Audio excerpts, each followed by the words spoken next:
How to install YouTube Music app for laptop in Windows 10 and 11. Hey everyone, welcome back to the channel. In today's video, I'll show you how to install YouTube Music app for laptop in Windows 10 and 11. So now, without further ado, let's get started. So first thing first, open any web browser.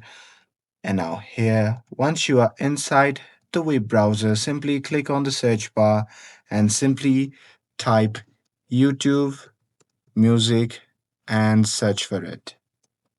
And now here on the search result, simply click on the first link, and after that, you'll be prompted to the official website of the YouTube Music.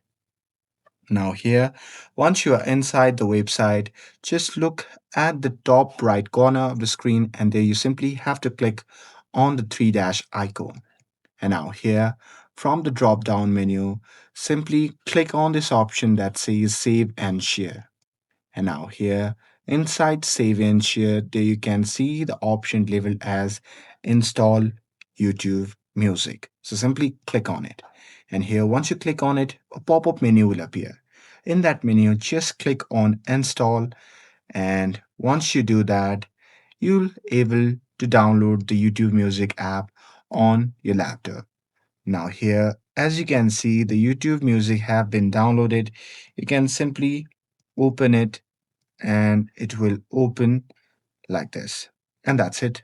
With this, if you found this video helpful, then don't forget to like, share, and subscribe to get updated for more videos. Thanks for watching, and I'll see you in the next video.